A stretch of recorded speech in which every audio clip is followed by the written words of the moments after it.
desde la Iglesia Pueblo de Dios en Carlos Espegazzini, sin inventar nada nuevo, siendo directos, siendo lo mejor que podemos ser. Porque se trata de ser simples, honestos. Te brindamos este espacio, desde el púlpito, porque lo más simple es escuchar, luego sentimos. Este es el espacio directo para un mensaje simple. Porque ya no hay diferencia de nacionalidad, ni de clase social, ni de sexo, porque todos somos uno en Cristo Jesús. Vení a vivir el Evangelio, juntos.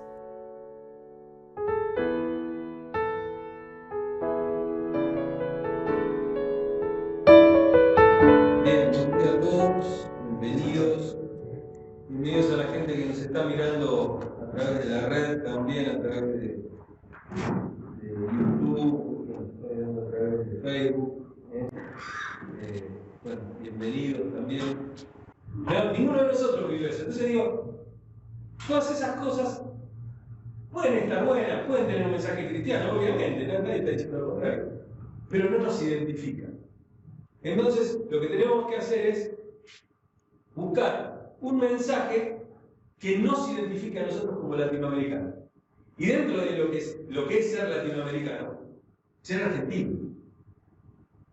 Y dentro de ser argentinos es ser del conurbano profundo. Es algo totalmente distinto. No es lo mismo el que vive en Corrientes y 9 de Julio que el que vive en Güemes. No es la lluvia lo mismo para el que vive en el barrio Praderas, en Máximo Paz, que para el que vive en, no sé, en la capital o en algunas partes de La Matanza y todo. La lluvia para esa persona significa tener que ventilar los colchones, después sacar el agua de la casa, el barro, todo. Porque hay un montón de cosas que se caen. Digo, ¿no? Fíjense. De hecho, y a veces vemos, las películas de Estados Unidos tienen sótanos, todo ese tipo de cosas. Acá pones un sótano, es una pileta. Así que no hay mucho de eso. Entonces, no nos representa, tenemos que buscar un mensaje que nos represente. Y ese mensaje se da a través de una lectura seria de la Biblia, una lectura de una interpretación seria de la Biblia, y tratar de traerla al día de hoy, y tratar de traerla a lo que nos pasa, qué nos está pasando, contra qué cosas luchamos, qué es lo que me pasa a mí en la escuela, qué es lo que me pasa en el trabajo, qué es lo que me pasa a los que están jubilados, a lo que me pasa con mi jubilación, con mis turnos médicos, con mis achaques, con mis enfermedades. O sea, todas esas cosas tienen algo que decir con respecto al Evangelio. El Evangelio se interpreta a través de esas cosas. Y hoy vamos a seguir viendo este tema de custodiar el buen depósito, custodiar esto tan importante que es el mensaje de Dios.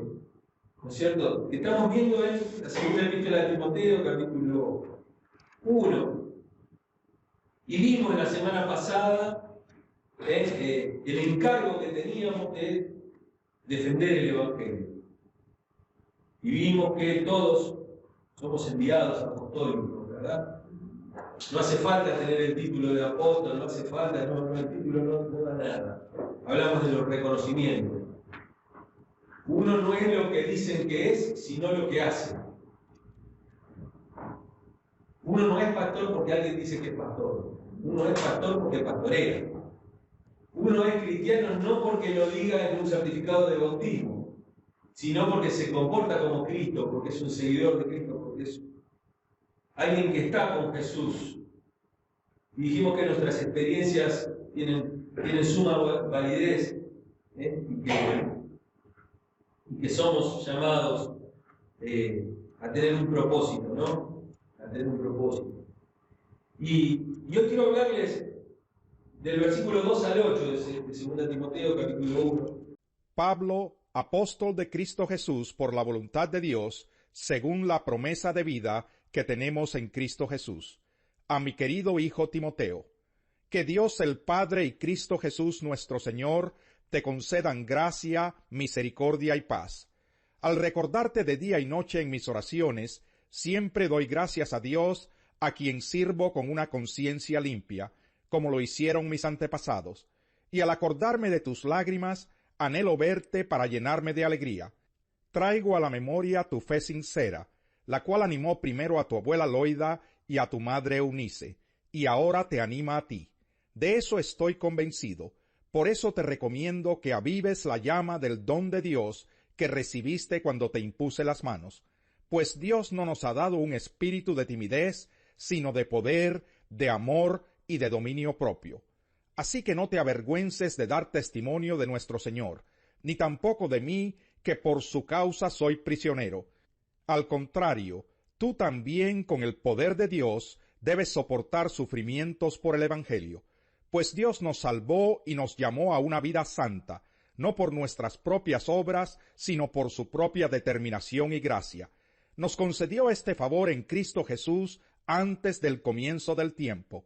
Y hoy quiero hablarles de las relaciones, quiero hablarles acerca del Evangelio y de las influencias en nuestra vida. Acá vamos a hablar de la relación la semana pasada vimos bastante sobre el apóstol Pablo. En este único versículo, es el versículo 1, vimos cómo era el tema del apóstol Pablo, llamado por la voluntad de Dios, según la promesa de la vida que tenemos en Cristo Jesús, y dijimos todo lo que teníamos que, o al menos bastante de lo que teníamos que decir sobre ese tema. Pero hoy vamos a hablar de Timoteo y de su relación con el apóstol Pablo, de la relación que tiene, y vamos a tratar de ver cuáles son nuestras relaciones y cómo podemos mejorar también nuestras relaciones dentro de la iglesia. El otro día, siempre les cuento algo, parte de mi sesión, ¿no es cierto? El viernes hablando con mi psicólogo, que saben, el pastor Cristian Pérez. Entonces le agarro y le digo, mirá, Cristian, la verdad que tengo cierta tristeza, tengo cierta como melancolía, ¿cierto? Le decía, extraño mucho a mi papá, que ya no está, y la verdad que... Y dice, bueno, mirá, eso no es ni depresión ni es cosa de duelo, dice, no es que una negación, dice, es que es una evocación, es una melancolía, che, qué lástima, el viejo no pudo ver la casa terminada, qué lástima, qué lindo que hubiera sido que hubiera conocido a su cuarta nieta, ¿no es cierto? Qué lindo que hubiera sido, tantas cosas, ¿no? Que no están. Bueno, y le decía, el tema es que me siento solo, le decía yo, no es que la gente de la iglesia, me dice, sí, pero la gente de la iglesia es gente de la iglesia. Si son hermanos de la iglesia, no son amigos. Y uno le hace falta eso, ¿no? Entonces, pensando en eso, pensaba en este texto, en el cual a veces dentro de la iglesia hay gente que sí es amiga y que nos acompaña y que nos hace crecer y que nos da ese aliento, esas cosas que era lo que vamos a ver. Pablo lo llama a Timoteo su hijo amado. Y en otro lugar, en 1 Corintios 4:17, dice, mi hijo amado y fiel en el Señor. Posiblemente Pablo haya sido aquel que le haya predicado, ¿no? Él hablaba a los corintios y les decía, en el 4:14 y 15, dice, en Cristo Jesús yo los engendré por medio del Evangelio. Entonces, vemos que Pablo, cuando predicaba el Evangelio, en este caso fue en Listra, eso está en Hechos 14, Timoteo en ese lugar oyó la noticia, abrazó el Evangelio y Pablo se fue, siguió su camino, y cuando volvió Pablo, años después, posiblemente un par de años bastante largos, porque la primera vez que predica Pablo es en su primer viaje misionero. Ahora, en su segundo viaje misionero, cuando vuelve, se encuentra nuevamente con Pablo, y en Hechos 16, versículo 1 y 2, dice, había allí cierto discípulo llamado Timoteo, que ya había adelantado en la vida cristiana de tal manera que daban buen testimonio de él los hermanos que estaban en Listra y en Iconio. ¿No es cierto? Uno sembró una semillita ahí, la dejó, el Espíritu Santo se encargó, Dios se ha encargado de hacerla crecer. Su amado hijo. Y Pablo le envía un saludo, que es casi siempre el mismo saludo que tiene Pablo, dice, ¿no es cierto? Te concedan gracia y paz. Pero hay algo que suma a Pablo, porque gracia y paz era como una forma, como un formulismo que estaba también en las cartas griegas. Pero acá le agrega algo, le agrega misericordia. Le dice misericordia también, dice gracia, misericordia y paz.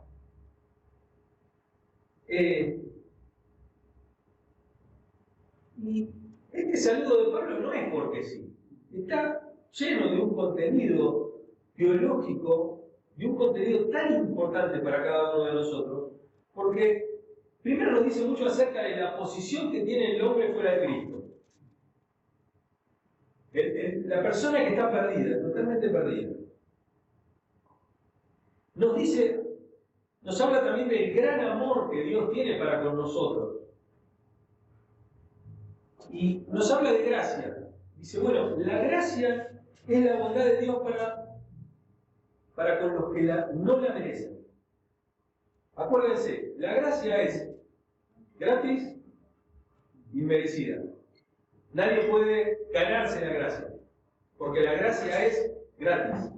No tiene ningún motivo de ser. Nadie puede hacer nada para ganarse la gracia de Dios. Lo segundo que dice Pablo es la misericordia. Y la misericordia tiene una característica, y es que misericordia es ponerse en los zapatos del otro. Misericordia es para con los débiles, para con los que están, para los que son incapaces, que nada pueden hacer por sí mismos. Y uno tiene. Sí, mi querido amigo Marcelo Pereira, cuya madre amé como si fuera mía. No te voy para que no te pongas a llorar, bro. Marcelo. Roberto de tu papá. Digo, Roberto. Bueno, sí, Roberto también. Después pido 10 minutos nada más. Bueno, dale. Sí, es una alegría. Ustedes no tienen ni idea. Hace años que no nos vemos. Después él seguramente va a contar esto. Y entonces, vemos en este saludo de misericordia, de la misericordia de Dios, ese ponerse en los zapatos del otro, que nos recuerda a esas parábolas, a las parábolas de Dios en la misericordia, ¿no? Esas parábolas de Dios,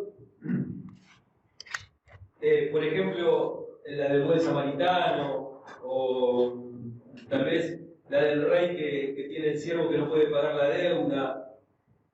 Y Pablo también fue llamado a misericordia y fue tocado por la misericordia de Dios. Él dice que cuando era blasfemo y perseguidor, fui recibido a misericordia. Así le escribía a Timoteo en la primera carta, en el capítulo 1, 13 y 16. Por otra parte, utiliza la palabra paz, ¿no es cierto? Y habla de reconciliación, de la restauración de las cosas que están rotas, de las vidas arruinadas por la discordia. Paz. ¿Cuántas veces pedimos paz? ¿No es cierto? ¿Cuántas veces decimos, quiero un poco de paz en mi vida? Los problemas son muchos.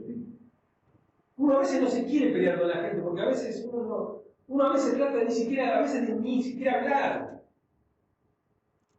para no tener que entretejerse ahí, meterse en una discusión, en algo. Pero qué difícil que es obtener paz.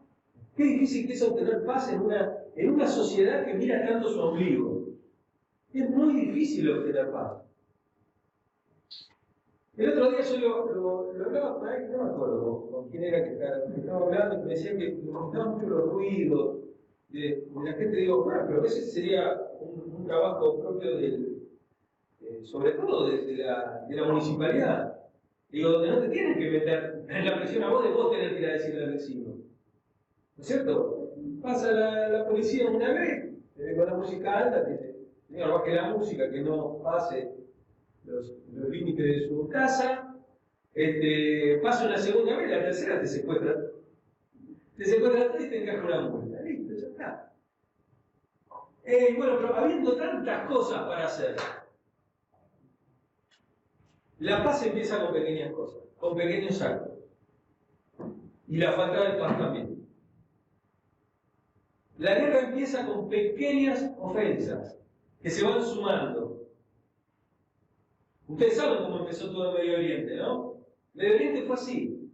Fue una ofensa chiquitita, el otro hizo otra ofensa, el otro hizo otra ofensa. Las cosas se empezaron a poner ya de color de hormiga, bien oscurito, marrón oscuro, hasta llegar a un punto en el cual no hay retorno.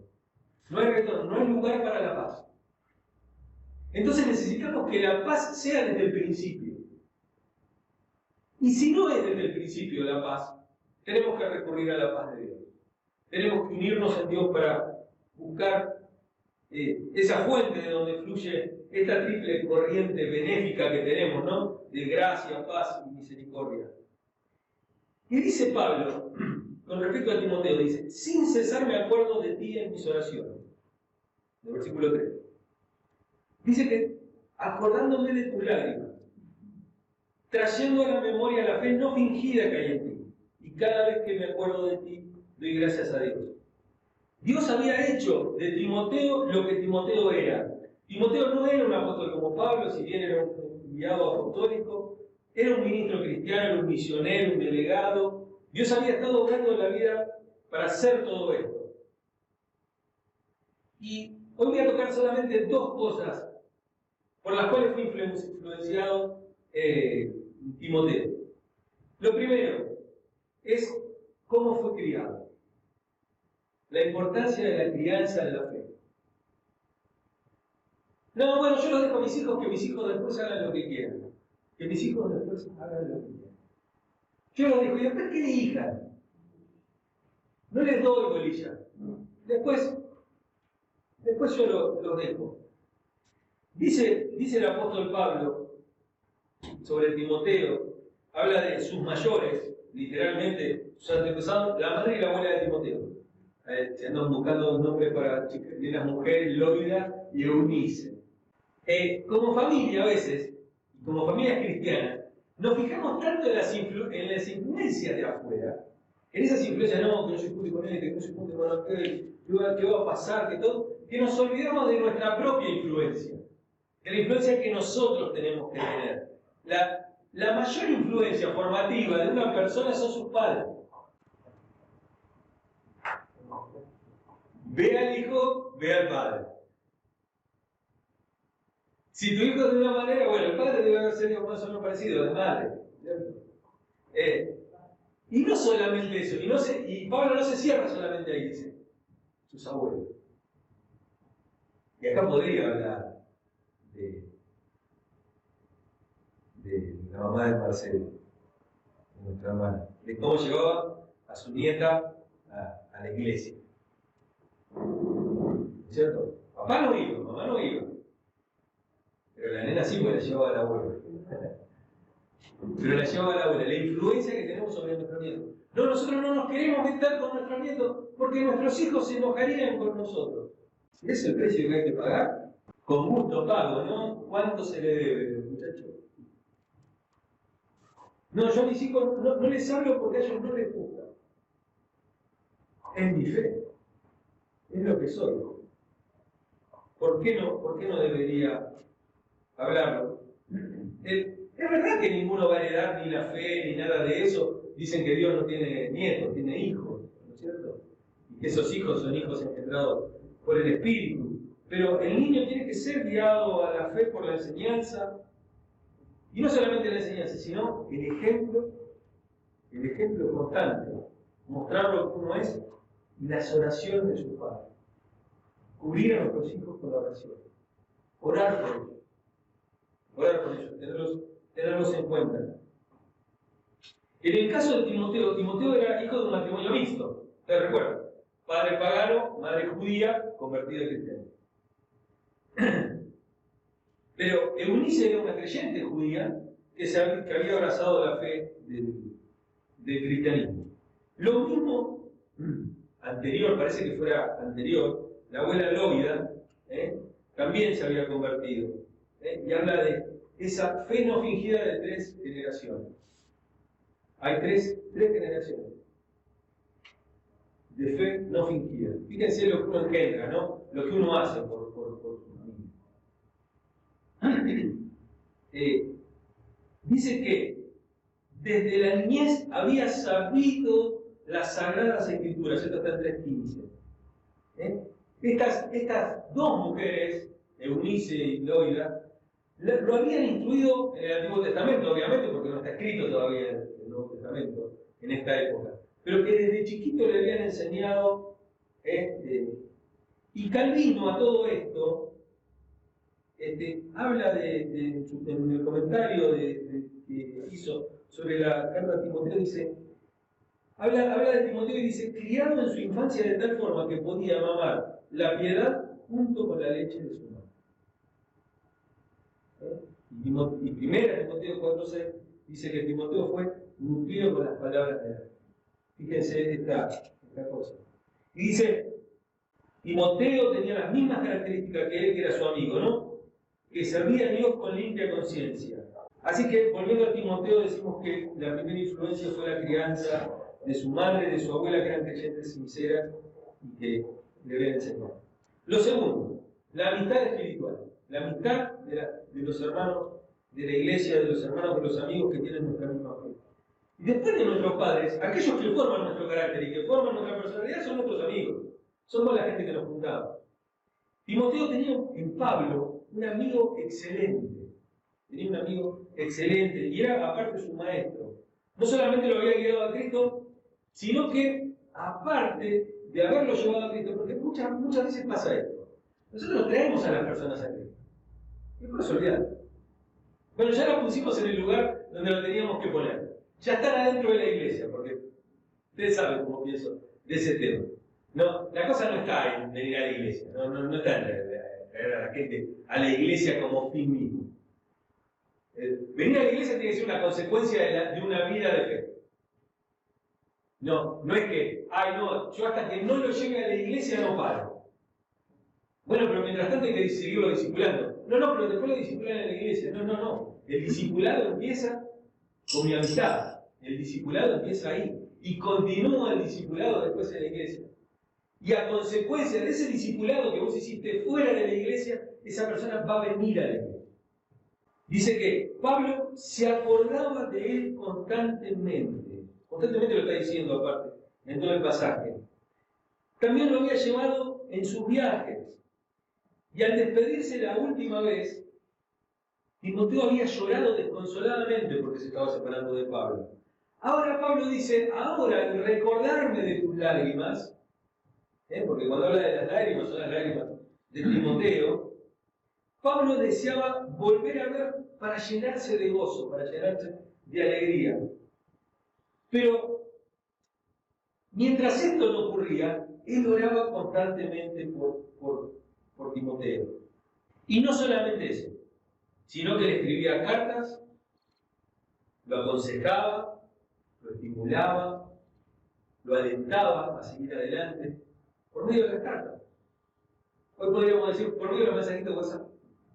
Hoy podríamos decir por un llamado telefónico, por una visita, por lo que sea. Uno no se olvida de las personas, uno tiene que alentarlas. Y a veces no hay que alentarlas, no es que hay que estar atrás como si fuera una carretilla de la persona, sino que simplemente con un mensaje, y al recordarle algo, el recordarle que los queremos, el recordarle que los amamos. ¿Cuántos de ustedes se permiten con sus amigos decir, te quiero mucho, amigo? No, saben que no es muy común. Uno habla, se divierte, hoy seguramente van a ver el partido de Boca juntos y seguramente se juntan, comen un asado y todo lo que trae una amistad, ¿no es cierto? Todas esas cosas, van a jugar a la pelota juntos, hacen una cosa, hacen otra. Pero ¿cuántas veces se detuvieron para realmente ponerse serios y decir, te quiero, me haces bien estar con vos? Eso lo había alentado mucho a Timoteo. Cerrando esto, ¿no? Creo que como cristianos tenemos que empezar a valorar a las personas que tenemos al lado. Empezar a darle el verdadero valor. La amistad es algo que se cultiva. Y sobre todo la amistad cristiana, es algo que se cultiva. Es algo que no sale de repente, no es algo que hay que lograrlo. Hay que ponerle ganas, hay que ponerle tiempo. ¿Te acuerdas que estuvimos hablando del tiempo, no? El otro día digo, una vez se le da a Dios lo que le sobra, bueno, a veces a tus amigos le da lo que le sobra también. ¿Cuánto tiempo nos damos con los amigos? Yo recuerdo hace unos años con mi amigo Eduardo, ¿no? Todavía no teníamos esta amistad así, tan grande, tan profunda. Y me extrañó muchísimo, porque me acuerdo que y es todavía, es una admiración muy grande, porque es uno de mis mentores, y trabajábamos juntos en el seminario, y yo tenía mi escritorio al lado del escritorio de él, entonces, mate de por medio, a lo mejor podíamos charlar horas, ahí las veces que iba al seminario. Y recuerdo que un día me escribe Andrés, su hijo, me dice, Sergio, me dice, mirá, papá cumple 50 y si queremos hacerle una fiesta sorpresa, queremos que estén sus amigos, todo. Bueno, son 100 kilómetros, Eduardo, no tiene Escobar. Entonces, fuimos. Y recuerdo que viene Lizzy, la esposa, ustedes la conocen, que estuvo acá cuando vino a predicar acá.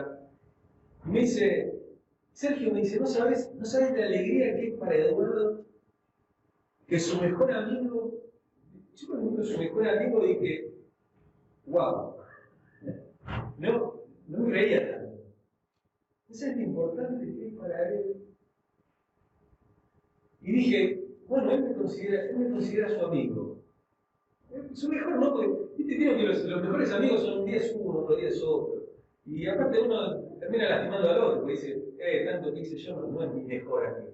Pero somos amigos, somos buenos amigos. Y recuerdo que cuando terminamos, salimos del seminario, ya no trabajamos más ahí. Un día charlando por teléfono me dice, mirá, vamos a tener que hacer algo, vamos a tener que cultivar la amistad. Vamos a tener que ponerle fichas a la amistad, porque estamos muy lejos.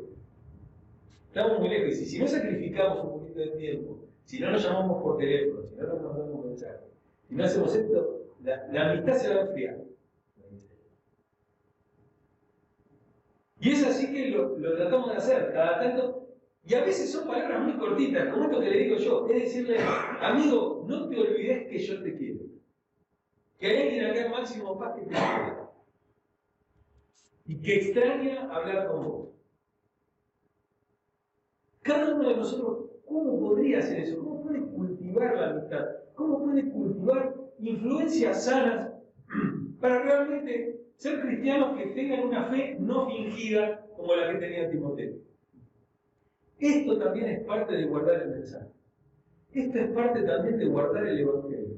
El Evangelio es no una religión, sino que es un conjunto de relaciones que empiezan con Dios, obviamente con Jesús, obviamente con el Espíritu Santo, y obviamente con los hermanos y con nuestros amigos. Tenemos que cultivar las amistades. Tenemos que cultivar las amistades, y amistades sanas.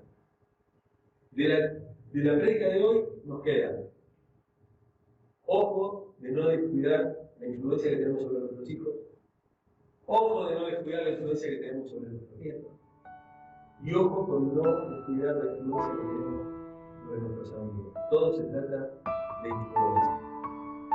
Porque eso es lo que nos hace quienes somos. ¿Amén? Amén. Bueno.